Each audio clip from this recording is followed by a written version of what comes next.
So welcome. इसके पहले जो आपके लेक्चर्स हुए करीब 8 वीडियोस, तो उसमें हमने इम्यूनिटी वाला पार्ट देखा, डिसीज़ का क्लासिफिकेशन देखा और हमने स्पेशली ब्लड ग्रुप्स पे या RH फैक्टर पे और 2 वीडियोस बनाए थे। तो आपके अभी 8 वीडियो लेक्चर हो गए। अब अगले 4 वीडियो लेक्चर में हम लोग डिसीज़ देखने वाले हैं। तो before we start the diseases, now see, ये जो सिलेबस फ्रेम किया, इन्होंने बहुत अच्छे डिसीजेस लिए। 2 bacterial, 2 प्रोटोजुआन, 2 helminthic, 2 viral, 1 fungal disease और 10वा कॅन्सर। तो आपण त्याचप्रमाणे घेणार। आधी पहिले आज आपण 2 बैक्टीरियल डिसीज घेणार आहे। तो ये जो डिसीजेस है NCERT में और बोर्ड में इंफॉर्मेशन कम अधिक है, मतलब कि बोर्ड की किताब में थोड़ी अधिक इन्फॉर्मेशन है। तो मैं कोशिश करूँगा दोनों का एक मिश्रण या अमलगमेशन हो और आपको दोनों अलग ना लगे ये लेक्चर सुनने के बाद, ये कोशिश होगी। तो before we actually start the 10 diseases, let us see what is pathogen and parasite first. So pathogen is a micro organism which cause a disease, may it be fungus, bacteria, virus, protozoa, helminthic worms, rickettsias, etc. So pathogen is any organism, especially microorganism, that cause the disease. Then what is parasite and how it differs from pathogen? To see, the word parasite means eating at a side of or eating at the same table in Latin, means a organism which lives on or which lives in the host. Parasite माने ऐसा organism जो host के शरीर पे या शरीर के अंदर रहता है, and it depends on the host for nutrition and reproduction. Remember, parasite do not have independent existence. For example, malarial parasite Plasmodium और से certain worms, so they do not have independent existence, they are totally dependent on the host. So who are the parasites? तो protozoan parasite, a very famous example, Plasmodium species, malarial parasite. Also Entamoeba histolytica, which is again a protozoan parasite. Certain worms, say ascariasis caused by Ascaris lumbricoides or filariasis caused by Vaucheria bancrofti, Brugia malai या Brugia timori. तो parasite कोण असतात? प्रोटोजुआन असतील, हेल्मेंथिक worms असतील किंवा arthropods असतील. सो they are parasites. तो pathogen और पैरासाइट में क्या फर्क है? तो pathogen can have independent existence. Bacteria host को छोड़ के रह सकते, कुछ फंगस होस्ट को छोड़ के रह सकते, बट जिनको हम पैरासाइट बोलते, they do not have independent existence. Now we are starting the 2 diseases. पहिला आपण जो डिसीज डिस्कस करतो आहे दॅट इज टायफॉइड और enteric fever or typhus fever. It has many name. मराठीत आपण त्याला विषम ज्वर म्हणतो, पण typhoid word is very commonly pronounce. So what is typhoid? जर आपल्याला विचारलं की टायफॉइड होतो म्हणजे काय होतो, तो sir it is a continuous fever of 3 to 4 weeks. म्हणजे आपण टायफॉइडचे सिम्पटम सांगताना सांगतो की एक कंटिन्यू ताप असतो 3 ते 4 हप्त्याचा.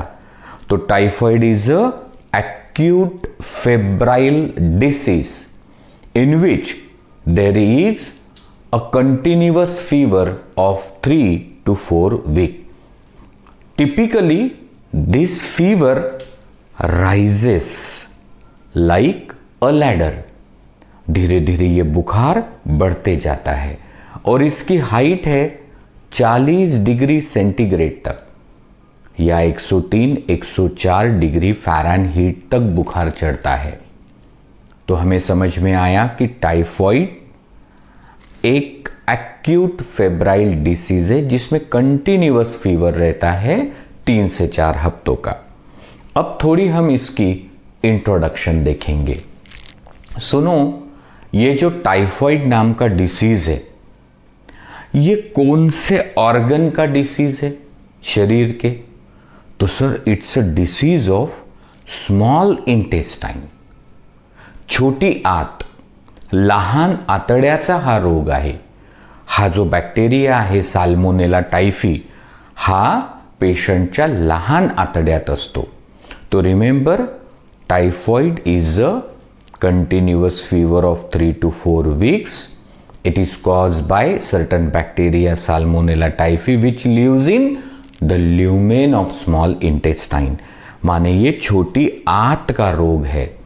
अच्छा सर, ये जो टाइफॉइड नाम का डिसीज है, इसका कॉजल ऑर्गेनिज्म कौन है? तो salmonella typhi bacteria, salmonella paratyphi bacteria. तो इन 2 बैक्टीरिया की वजह से होता है टाइफॉइड. अब ये बैक्टीरिया कैसा है? तो इट इज बैसिलस म्हणजे rod shape. It is motile क्योंकि वो फ्लैजिलिएट है. It is gram negative bacteria. अब ये जो बैक्टीरिया है एनारोबिक बैक्टीरिया, उसकी सेल वॉल पे है ओ एंटीजन और उस पे फ्लैजेला पे है एच एंटीजन. मान के चलो कि कुछ कंटॅमिनेटेड फूड या वॉटर है, म्हणजे दूषित अन्न किंवा पाणी असेल. जब वो हेल्दी व्यक्ति उसका करता इंजेशन और हमारे शरीर में जब जाएंगे ये बैक्टीरिया, तो ये O antigen and H antigen हमारी इम्यून सेल इसके खिलाफ बनाएगी एंटीबॉडी. तो हमने इम्यूनिटी में कहा था कि antigen is any foreign substance, mostly proteins, which induce antibody formation. ये भी कहा था कि antigens are present on the surface of bacteria और सरफेस ऑफ सेल. तो देखो यहां पे ओ एंटीजन सेल वॉल पे है, एच एंटीजन फ्लैजेला पे है. तो ये बैक्टीरिया कैसा है? Bacillus motile gram negative bacteria which is found in small intestine of a patient. अब हमें यह समझ में आया कि टाइफॉइड डिसीज में क्या होता, ये भी समझ में आया कि इसका कॉजल ऑर्गेनिज्म कैसा है, साल्मोनेला टाइफी या पैराटाइफी. अब थोड़ी सी हिस्ट्री की बात करें, केवल इंटरेस्ट पॉइंट ऑफ व्यू. 1826 में 1826 सबसे पहले ब्रेटे नुआ ने कहा था कि some typhoid is a disease. 3 साल बाद 1829 में 1829 मध्ये Louis coined the term typhoid. 1880 में पता चला कि it is because of a bacteria Salmonella typhi, और ई बर्थ ने यह आइडेंटिफाई किया कि the causal organism of typhoid is a bacterium Salmonella typhi. और 4 साल बाद 1884 में गैफ्की ने यह बैक्टीरिया आइसोलेट किया पेशेंट से और उसको कल्चर किया। ही होती छोटी सी हिस्ट्री। सुनो, ये जो टाइफॉइड नाम का डिसीज है, इसमें डेथ नहीं होती if it is treated, but untreated में इसमें डेथ होती है। हिंदू स्टॉप करा। So it's a very common disease of our country. It is 5th common communicable disease of India, माने ये 5वें नंबर का संसर्गजन्य हमारे देश का रोग है। अब ये जो टाइफॉइड नाम का डिसीज है, ये एडवांस्ड कंट्रीज में नहीं है। वहां ये रोग इसलिए नहीं होता कि वहां पर सिविक सेंस है। हमारे यहां crowded population, lack of sanitation, lack of civic sense, उसकी वजह से होता। आगे आप देखोगे कि कितना आसान है इस डिसीज को रोकना या जड़ से मिटाना। अब हम देखेंगे सिम्टम्स ऑफ टाइफॉइड। फर्ज करो कोई पेशेंट जब डॉक्टर के पास जाता और ये कहे कि मुझे बुखार है, हेडेक है, चिल्स है, स्टमक एक भी है, कॉन्स्टिपेशन है, ब्लैक डिस्चार्ज है, मैलाइस है, नौशिया है, ऐसे वो सिम्टम्स डॉक्टर को बता रहा है, तो ये सिम्टम्स तो किसी अन्य रोग के भी हो सकते, पर कुछ और सिम्टम्स इसमें आते, जैसे ब्राडिकार्डिया माने slow pulse, low blood pressure, loss of appetite and rose spots, मतलब एक लाल रंग के धब्बे ऑन द ट्रंक, सीने पे और पीठ पे, विच स्पॉन्टेनियसली हील या डिसअपियर। ये सारे सिम्टम्स टाइफॉइड में आते। तो आपके डॉक्टर सुन रहे थे कि बुखार भी है, जी भी मचलाता है, पेट में दर्द भी है, ब्लैक डिस्चार्ज भी है, या रोज स्पॉट्स भी ट्रंक पे आए थे, हेडेक भी है, फीवर है, चिल्स है, बट अब ये सारे सिम्टम्स टाइफॉइड के ही है, ये कैसे कंफर्म करें? तो the patient is advise for confirmative Widal test. तो it is many time a NEET question. Widal test कोण्या डिसीजची कन्फर्मेटरी टेस्ट आहे? टायफॉइड. आता मला विडाल टेस्ट जर मी समजून सांगायला लागलो तर 15 मिनिटं लागतील. मी शॉर्टमध्ये सांगतो. What is serology? Sir, it is the interaction between antigen and antibody. इनकी इंटरैक्शन को कहते सेरोलॉजी. फर्ज करो कि अगर उस बंदे को टाइफॉइड है तो उसकी प्लाज्मा में एंटीबॉडीज तो होगी. तो जब वो पैथोलॉजी लैब जाएगा और अपना ब्लड सैंपल देगा तो डॉक्टर्स उसमें डालेंगे एंटीजन. और अगर अग्लूटिनेशन हुआ इसका मतलब उस बंदे के पास थी एंटीबॉडी. इन मराठी, पेशंटच्या रक्तात अँटीबॉडीज तेव्हा असतील जेव्हा त्याला डिसीज झाला असेल. आता त्या ब्लड सॅम्पलमध्ये आपण जर अँटीजेन टाकला आणि झालं ॲग्लुटिनेशन, याचा अर्थ काय होतो? याचा अर्थ होतो त्याच्याकडे अँटीबॉडी आहे, म्हणजे त्याच्यामध्ये अँटीजेन आला होता. तो Widal test is serology based test. 2 प्रकारच्या विडाल असतात, क्वालिटेटिव्ह आणि क्वांटिटेटिव्ह. आपल्याकडे क्वांटिटेटिव्ह करतात, त्याचं टायटर बघतात, त्यानुसार मग ट्रीटमेंट असतं. तो कन्फर्मेटरी विडाल टेस्ट आपण पाहिली. Now what is the source of pathogen? अब देखो,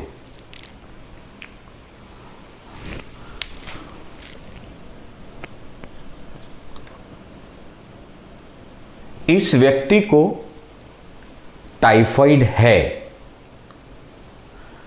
तो क्यों हुआ?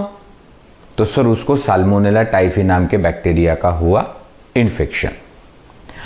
कहां से आया वो बैक्टीरिया? तो अगर किसी व्यक्ति को टाइफाइड है, मतलब वो टाइफाइड का पेशेंट है, या फिर कोई कैरियर है. Carrier is a person who is infected but asymptomatic. म्हणजे असा व्यक्ती ज्याला रोग आहे पण लक्षणच नाही. आणि पेशंट म्हणजे असा व्यक्ती ज्याला रोग आहे आणि लक्षणं आहेत. तो पेशंट किंवा कैरियर, इनमें वो साल्मोनेला टाइफी है, पर है कहां? In the faecal matter, urine of the patient and carrier. तो सर ये पेशेंट और ये कैरियर, इनके फीकल मैटर या यूरिन में अगर बैक्टीरिया है तो इसको कैसे इन्फेक्शन हुआ उनसे? अगर फीकल मैटर और यूरिन से पीने के पानी का कंटैमिनेशन हो, या फिर फूड का कंटैमिनेशन हो, मिल्क का कंटैमिनेशन हो, या अनक्लीन्ड हैंड्स एंड फिंगर्स, उसके जरिए ये रोग पहुंचता है हेल्दी व्यक्ति तक.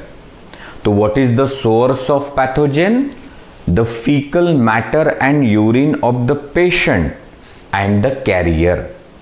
अब अगर सोर्स पता हो गया तो हम बता सकते मोड ऑफ ट्रांसमिशन, तो फैलने का तरीका. तो बताओ अभी टाइफाइड का बैक्टीरिया कहां है? सर पेशेंट या कैरियर के फीकल मैटर और यूरिन में. तो अब देखिए, अगर उस फीकल मैटर का प्रॉपर डिस्पोजल नहीं हुआ और अगर उस फीकल मैटर से वाटर का कंटैमिनेशन हो जाए, कम्युनिटी वाटर, समाजाचं पाणी, तो फिर ऐसा दूषित पानी जिसमें एस टाइफी है, वो जो लोग पिएंगे उनको टाइफाइड होगा. So it spread through contaminated water and contaminated food. ये नीट क्वेश्चन है. तो ये एक तरीका हुआ फैलने का. अब दूसरा तरीका, अब ये सोचो कि ये जो पेशेंट या कैरियर है, उनकी टॉयलेट हैबिट के बाद अगर उन्होंने प्रॉपर हैंड वॉश नहीं लिया, and if they are unfortunately food handlers, म्हणजे जो पेशंट आहे किंवा कॅरियर आहे त्याच्या शौचविधीनंतर त्यांनी प्रॉपर हात नाही धुतले आणि त्यांनी अन्न हाताळलं, तर मग अन्न जे आहे फूड, इट गॉट कंटैमिनेटेड. तो फिर ऐसा कंटैमिनेटेड फूड खाने से टाइफाइड फैलेगा. सो contaminated water, contaminated food, also in लोगों के अनक्लीन हैंड्स एंड फिंगर, उस वजह से भी फैलेगा. अब देखो, रेयरली जैसे लोक उघड्यावर शौचाला बसतात, तो पेशेंट कैरियर के फीकल मैटर में तो है बैक्टीरिया, तो उस फीकल मैटर पे अगर मक्खियां बैठी और वो मक्खियां अगर हमारे आपके फूड पे आ बैठी या दूध पे बैठी, तो उस फूड का या दूध का भी होगा कंटेमिनेशन। तो it has also been noticed that house flies carry the bacteria up to the food, up to the water, up to the milk also. तो अगर हमें मोड ऑफ ट्रांसमिशन मालूम हो गया तो हम लोग प्रिव्हेंशन बता सकते की मला माहिती आहे की या बॅक्टेरियाचा सोर्स कोण आहे, मला हेही माहिती आहे की हा कसा फैलतो, तर मी याला थांबवू शकतो। यदि मुझे मालूम है कि टाइफॉइड के बैक्टीरिया का क्या है सोर्स, स्रोत, मुझे यह भी पता है फैलने का तरीका, तो मैं उसको रोक ही सकता। कैसे? सोचो, अगर पेशेंट और कैरियर के एक्सक्रेटा का हो प्रॉपर डिस्पोजल, उनको क्वारंटाइन किया until their feces do not have the bacteria, तो इनसे बाकी लोगों में रोग नहीं फैलेगा। मतलब हमें मालूम है कि पेशेंट और कैरियर ही है, उसके फीकल मैटर ही है the tank of the pathogen, तो उसका प्रॉपर डिस्पोजल होना चाहिए। दूसरा, तो हमारे जो फूड आइटम्स है वो हमने ढक के रखने चाहिए ताकि उस पर मक्खियां ना बैठे। ऐसे लोग जो पेशेंट और कैरियर है उन्होंने फूड ही हैंडल नहीं करना चाहिए, या one should have a habit of proper hand wash off 20 seconds. तो पर्सनल हाइजीन भी अगर वो लोग मेंटेन करते हैं ना, तो भी उनसे लोगों में रोग नहीं फैलेगा। तो हमने देखा कि proper disposal of the excreta हो, प्रॉपर सैनिटेशन सिस्टम हो, प्रॉपर हँड वॉशिंग हो, अन्न पदार्थ झाकून ठेवली पाहिजे, दूध प्रॉपरली पाश्चराइज करके ही पीना चाहिए। तो इसको हम देखो रोक सकते कि नहीं, और इसीलिए एडवांस कंट्री में टाइफॉइड नाम का डिसीज नहीं है, पर हमारी ओवर क्राउडेड पॉपुलेशन है और यहाँ एक सिविक सेंस लोगों में नहीं है, इसलिए वो हमारे देश का 5वां कम्युनिकेबल डिसीज है। अब हमें प्रिवेंशन मालूम हो गया, अब हमें देखनी है इसकी ट्रीटमेंट। तो इन्फेक्शन के पश्चात अच्छे जो एंटीबायोटिक है उसका कोर्स करने के बाद टाइफॉइड पूरी तरह से ठीक होता है। पुराने जमाने में क्लोरामफेनिकॉल या क्लोरोमाइसेटिन नाम का एंटीबायोटिक सजेस्ट किया गया था। अब अभी बहुत अच्छे अच्छे एंटीबायोटिक्स है। यहां मुझे एक कैरियर की स्टोरी बतानी है। She was Mary Mallon, a cook from one of the restaurant of न्यूयॉर्क। एक मैरी मैलन नावाची स्वयंपाकीन होती। तो she was handling the food of several people. कहते हैं इस मैरी मैलन की वजह से कई सारे लोगों में टाइफाइड हुआ था, तो उसका एक निक नेम ही हो गया था टाइफाइड मैरी। और कहते हैं उनको कुछ 23 साल तक क्वारंटाइन करके रखा गया था, ऐसा कहीं मैंने पढ़ा है।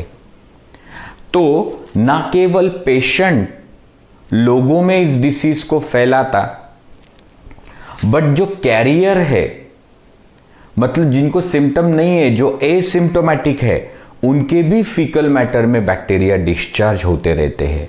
और इसीलिए हर एक को अगर ये हैंड वॉश की आदत है, फूड ढक के हम लोग रखते हैं, या प्रॉपर हमारे देश में सैनिटेशन सिस्टम है, मतलब कि कम्युनिटी वाटर के पाइप कहीं पे लीक अगर नहीं है तो ये रोग नहीं फैलेगा। तो this is I have tried to cover everything about typhoid. तो सर इसके वैक्सीन नहीं है क्या? हाँ है, but they can give us protection only for 6 month. एक TY21A ओरल वैक्सीन है। अब वैक्सीन आप जानते कि dead pathogen, artificially weakened pathogen, their antigen और सिंथेटिक पॉलीपेप्टाइड, जो हम लोग अगर लेते हैं तो हमारे अंदर एंटीबॉडीज भी बनेगी, मेमोरी सेल्स भी बनेगी, which will fight against the genuine pathogen. म्हणजे मराठीत आपण जर वॅक्सिन घेतलं तर गंमत गंमतचे अँटीजेन येतात, पण आपली रोगप्रतिकार क्षमता खरोखरीच्या अँटीबॉडी बनवून ठेवते, मेमोरी सेल बनवून ठेवते। तो सचमुच का दुश्मन जब आएगा ना, तब लड़ाई करना आसान होगा। दूसरा एक वैक्सीन है TPV, टाइफॉइड पॉलीसैकेराइड वैक्सीन। तो ये जो है ये इंजेक्टेबल है, पर ये they can give protection only for 6 month. Now the second bacterial disease is pneumonia या pneumonitis. What exactly is pneumonia? तो सुनो, it is the inflammation of lungs, that is lungs alveoli. तो अभी आपको इन्फ्लामेशन समझता है कि redness, swelling, pain and production of heat leading to fever. तो inflammatory condition of the lungs या inflammatory condition of the lung alveoli. तो देखो हमारे दोनों लंग्स में करीब करीब एक 750 मिलियन अल्वेओलाई है। तो ये माइक्रोस्कोपिक एयर सैक्स जो है, उन माइक्रोस्कोपिक एयर सैक्स का जब इन्फ्लामेशन होगा तो दैट इज कॉल्ड न्यूमोनिया या consolidation and exudation of lungs.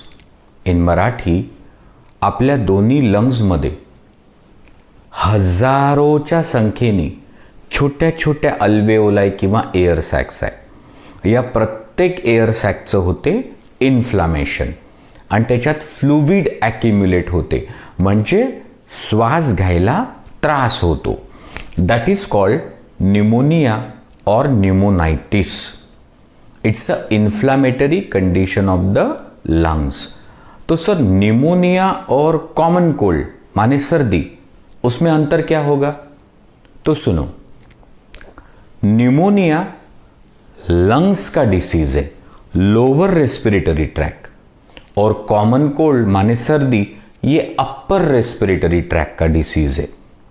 सर्दी कधी खाली नहीं जात, म्हणजे नेअर, नसल पॅसेज, नसल चेंबर आणि फॅरिंग्स पर्यंतच सर्दी असते। पण न्यूमोनिया हा लंग्सचा डिसीज है और दोनों फेफड़े एक फ्लूइड से भर जाते और सांस लेने में दिक्कत होती। ये जो न्यूमोनिया है उसकी इंट्रोडक्शन अब हम लोग देखेंगे। पहले तो हमने देखा कि ये लंग का डिसीज है, इसमें हर अल्वेओलस फ्लूइड से भर जाता, उसका इन्फ्लामेशन होता है।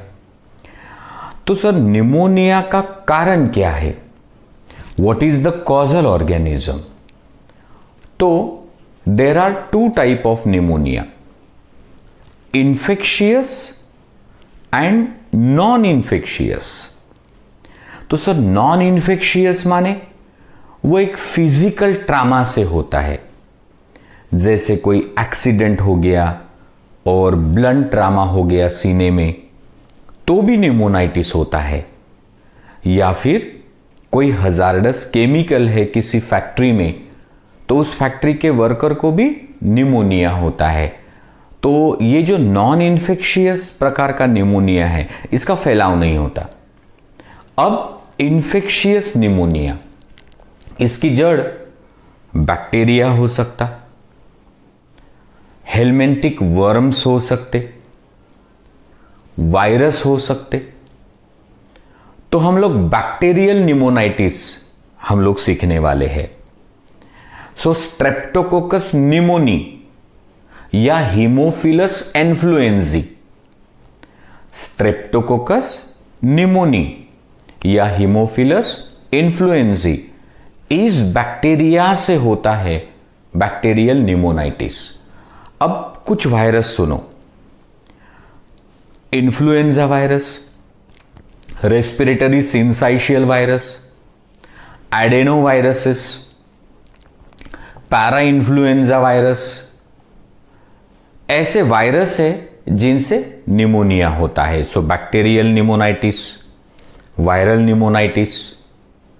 छोटे बच्चों में जब हेल्मेंटिक डिसीज होता, एस्केरियासिस, म्हणजे लहान मुलांना जे जंत होतात पोटात, तर हे जंत पोटातनं वरती येतात घशात आणि घशातून लंग्समध्ये जातात आणि या बाळांना निमोनाइटिस होतो त्या जंतांमुळे। बट हमें सिर्फ फोकस करना है बैक्टीरियल निमोनाइटिस। तो what is the causal organism? Streptococcus pneumoniae, Haemophilus influenzae. ना आपल्याला नॉन इन्फेक्शियस निमोनिया पाहायचा, ना व्हायरल, ना हेल्मेंटिक, फक्त बैक्टीरियल निमोनाइटिस। अब निमोनिया के सिम्टम्स क्या है, मतलब ऐसे पेशेंट में कौन से लक्षण दिखाई देते? तो ग्रीनिश और yellowish sputum along with the cough या फ्लैगम। खांसते समय पेशेंट बताता है कि पीला या हरा एक म्यूकस आता है। सो ड्यूरिंग कफिंग ग्रीनिश और येलोइश स्पुटम, फ्लेगम आता है। सेकेंड, फीवर रहता है, चिल्स म्हणजे थंडी सुद्धा वाजते, हेडेक डोकोदुखी, फटीग म्हणजे थकवा, आल्सो लॉस ऑफ एपेटाइट। और मैं बताऊं सीवियर निमोनाइटिस में लिप ग्रे या ब्लूइश होते और फिंगर नेल्स भी ग्रे या ब्लूइश होते।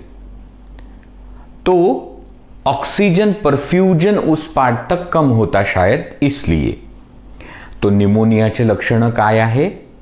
खोकला, सोबत बेडका येतो, ताप असतो, थंडी वाजते, भूक लागत नाही आणि सिव्हिअर केसमध्ये ओठ किंवा नख निळसर किंवा काळसर पडू शकतात। पेशेंट ये भी बताता है कि there is a sharp chest pain या स्टबिंग चेस्ट पेन ड्यूरिंग कफिंग, माने खांसते समय या तो ऐसे दुखता है या फिर शार्प पेन्स होती है। म्हणजे पेशंट सांगतो डॉक्टरांना की छातीत चमक निघते किंवा खोकलताना दुखते छाती। Rarely coughing up the blood भी हो सकता है, बहुत कम बार होता है। म्हणजे खोकल्यासोबत थुंकीसोबत थोडं रक्त येऊ शकतं। तो हे या निमोनाइटिसचे किंवा निमोनियाचे सिम्पटम्स आहेत। What is the source of pathogen? म्हणजे इस व्यक्ति को अगर निमोनिया हुआ तो हीमोफिलस इन्फ्लुएंजी या स्ट्रेप्टोकोकस निमोनी मूल तो झाला। तो ये पैथोजन आया कहां से? तो जिस किसी को निमोनाइटिस है, डिसीज है, उसके संपर्क में आने से हुआ है। तो फिर जिस बंदे को निमोनिया था उसके शरीर में ये पैथोजन है कहां? इन द नसोफॅरिंजियल सिक्रीशन्स, नाक आणि घशाचे सिक्रीशन। तो during speaking, spitting, sneezing, coughing, खांसते समय, बोलते समय, छींकते समय, थूकते समय जो ड्रॉपलेट्स उड़ते हैं, उस ड्रॉपलेट के अगर कवरेज में ये बंदा आता तो इसको इससे इंफेक्शन होगा, लाइक कोरोना। तो ये ड्रॉपलेट जो है नसोफैरिंजियल सिक्रीशन, उसके दायरे में आने से इसको इंफेक्शन हुआ। आल्सो ये जो पेशेंट है उसकी बुक, पेन, पेंसिल, रुमाल, यूटेंसिल, जो भी चीजें वो हैंडल करेगा, उसके संपर्क में आने से भी ये डिसीज हो सकता है। तो this disease pneumonitis spread by the droplet infection. जैसे टाइफॉइड हमने देखा, इसका फैलाव होता है फिकल टू ओरल रूट, म्हणजे संडासातून तोंडापर्यंत, म्हणजे पेशंट आणि कॅरियरच्या फिकल मॅटरचा संपर्क जेव्हा पाणी आणि अन्नाशी होतो, सो कंटॅमिनेटेड फूड वॉटर से टाइफॉइड फैलता और ड्रॉपलेट इन्फेक्शन से निमोनाइटिस फैलता। और the articles which are handled by the patient, if handled by the healthy person, he also get contracted with the disease. अब मोड ऑफ ट्रांसमिशन भी हमने साथ में बता दिया कि वो ड्रॉपलेट इन्फेक्शन से फैलता है। अब प्रिवेंशन बड़ा आसान है कि ऐसे व्यक्तियों से दूर रहना, या फिर उस बंदे ने खांसते समय मुंह अगर ढक के रखा रुमाल से तो फिर ड्रॉपलेट्स नहीं उड़ेंगे, या फिर हम लोग इसके आर्टिकल अगर हैंडल ना करें तो डिसीज ट्रांसफर नहीं होता। अब इसका ट्रीटमेंट, तो द एंटीबायोटिक लाइक एमेंटाडिन, रैमेंटाडिन, ज़ैनाम्विर, ऐसे एंटीबायोटिक अगर रोगी को दिए जाते तो वो पूरी तरह से ठीक हो सकता। ध्यान रहे, pneumonia is also a leading cause of death in all kind of age group, especially the infants and old people. तो हमने निमोनिया में देखा कि it is the inflammatory condition of the lungs or lungs alveoli leading to consolidation and exudation, मतलब सांस लेने में दिक्कत होती। हमने कॉजल ऑर्गेनिज्म देखा कि वायरस हो सकता, बैक्टीरिया हो सकता, हेलमिंथिक वर्म हो सकते, हजार्डस केमिकल हो सकता, या ब्लंट ट्रामा भी हो सकता। बट हमें सिर्फ बैक्टीरियल निमोनाइटिस पे फोकस करना था। सिम्टम्स भी हमने देखे कि कफ, चेस्ट पेन, फ्लेगम, या फिर chills, fever, shortness of the breath. In severe cases, the lip and the fingernail became gray or bluish. हमने source of pathogen देखा, nasopharyngeal secretion of the patient. Mode of transmission देखा, droplet infection मुळे फैलतो। Prevention देखा, ऐसे व्यक्ति से दूर रहना, या उस व्यक्ति ने भी अगर रुमाल यूज करता है खांसते समय, बोलते समय, तो दूसरों को इन्फेक्शन नहीं होगा। फाइनली हमने ट्रीटमेंट देखी है निमोनाइटिस की, और छोटे बच्चों के लिए इसके वैक्सीन्स भी उपलब्ध है। तो अब हमने 2 बैक्टीरियल डिसीज पूरे किए। अब हम 2 प्रोटोजुआन डिसीज देखेंगे, मलेरिया म्हणजे हिवताप आणि अमेबियासिस माने अमेबॉइक डिसेंट्री। Thank you.